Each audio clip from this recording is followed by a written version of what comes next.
the bees and wasps, and the hornet. A store of honey had been found in a hollow tree, and the wasps declared positively that it belonged to them. The bees were just as sure that the treasure was theirs. The argument grew very pointed, and it looked as if the affair could not be settled without a battle, when at last, with much good sense, they agreed to let a judge decide the matter.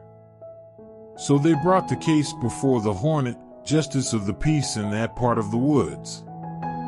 When the judge called the case, witnesses declared that they had seen certain winged creatures in the neighborhood of the hollow tree, who hummed loudly, and whose bodies were striped, yellow and black, like bees. Counsel for the wasps immediately insisted that this description fitted his clients exactly. Such evidence did not help Judge Hornet to any decision, so he adjourned court for 6 weeks to give him time to think it over. When the case came up again, both sides had a large number of witnesses. An Ed was first to take the stand, and was about to be cross-examined, when a wise old beat addressed the court. "Your Honor," he said, "the case has now been pending for 6 weeks. If it is not decided soon, the honey will not be fit for anything. I move that the bees and the wasps be both instructed to build a honeycomb. Then we shall soon see to whom the honey really belongs." The wasps protested loudly. Wise Judge Hornet quickly understood why they did so. They knew they could not build a honeycomb and fill it with honey.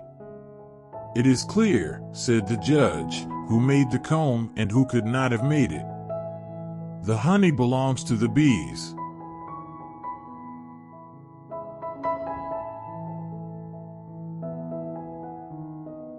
The Ass and His Shadow. A traveler had hired an ass to carry him to a distant part of the country. The owner of the ass went with the traveler, walking beside him to drive the ass and point out the way. The road led across a treeless plain where the sun beat down fiercely.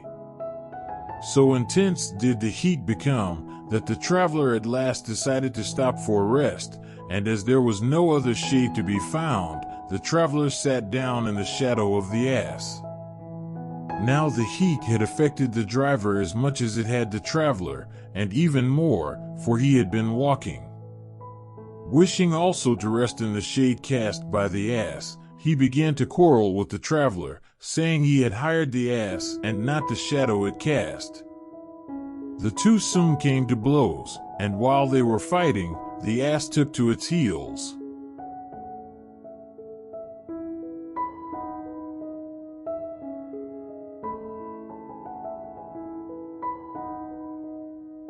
The Lark and Her Young Ones. A lark made her nest in a field of young wheat. As the days passed, the wheat stalks grew tall and the young birds, too, grew in strength. Then one day, when the ripe golden grain waved in the breeze, the farmer and his son came into the field. "This wheat is now ready for reaping," said the farmer. "We must call in our neighbors and friends to help us harvest it." The young larks in their nest close by were much frightened, for they knew they would be in great danger if they did not leave the nest before the reapers came. When the mother lark returned with food for them, they told her what they had heard. "Do not be frightened, children," said the mother lark. "If the farmer said he would call in his neighbors and friends to help him do his work, this wheat will not be reaped for a while yet." A few days later, the wheat was so ripe that when the wind shook the stalks, a hail of wheat grains came rustling down on the young larks' heads. "If this wheat is not harvested at once," said the farmer, "we shall lose half the crop. We cannot wait any longer for help from our friends. Tomorrow we must set to work ourselves." When the young larks told their mother what they had heard that day, she said, "Then we must be off at once." When a man decides to do his own work and not depend on anyone else, then you may be sure there will be no more delay. There was much fluttering and trying out of wings that afternoon, and at sunrise next day, when the farmer and his son cut down the grain, they found an empty nest.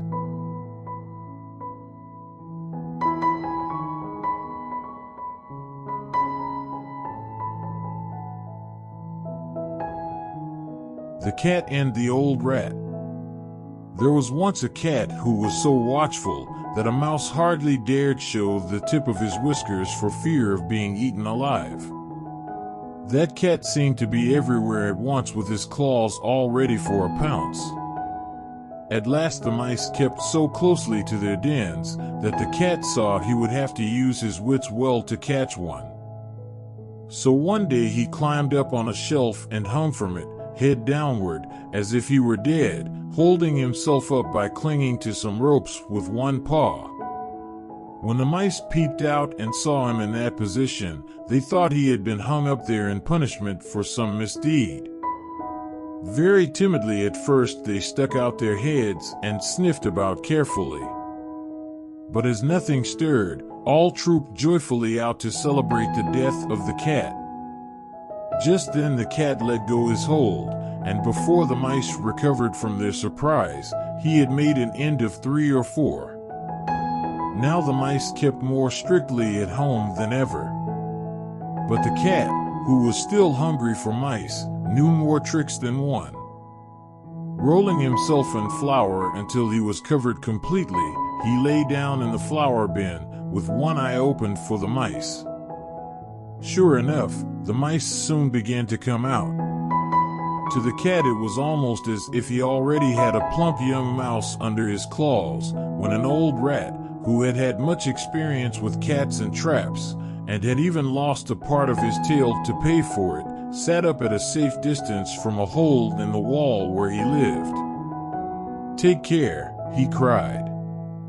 "That may be a heap of meal, but it looks to me very much like the cat.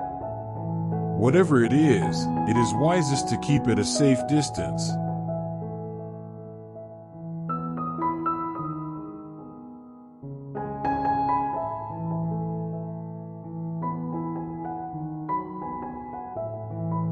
The Wolf, the Kid, and the Goat. Mother Goat was going to market one morning to get provisions for her household, which consisted of but one little kid and herself.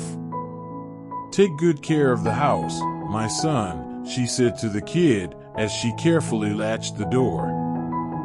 "Do not let anyone in unless he gives you this password: down with the wolf and all his race." Strangely enough, a wolf was lurking near and heard what the goat had said. So, as soon as Mother Goat was out of sight, up he trotted to the door and knocked. "Down with the wolf and all his race," said the wolf softly. It was the right password, but when the kid peeped through a crack in the door and saw the shadowy figure outside, he did not feel at all easy. "Show me a white paw," he said, "or I won't let you in." A white paw, of course, is a feature few wolves can show, and so Master Wolf had to go away as hungry as he had come. "You can never be too sure," said the kid, when he saw the wolf making off to the woods.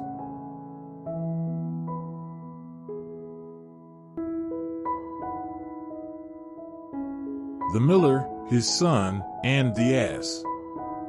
One day, a long time ago, an old miller and his son were on their way to market with an ass which they hoped to sell. They drove him very slowly, for they thought they would have a better chance to sell him if they kept him in good condition. As they walked along the highway, some travelers laughed loudly at them. "What foolishness," cried one, "to walk when they might as well ride." The most stupid of the three is not the one you would expect it to be.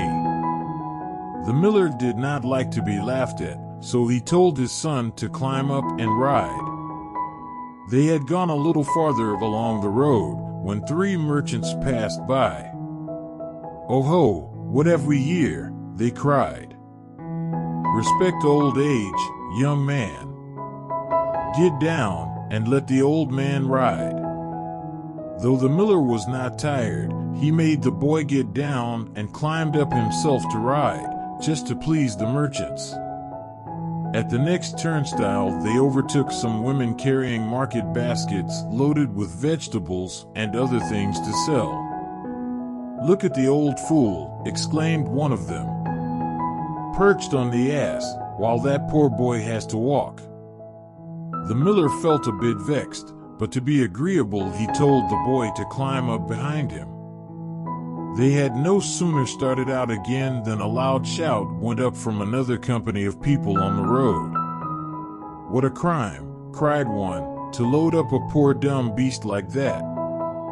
They look more able to carry the poor creature than he to carry them." "They must be on their way to sell the poor thing's hide," said another.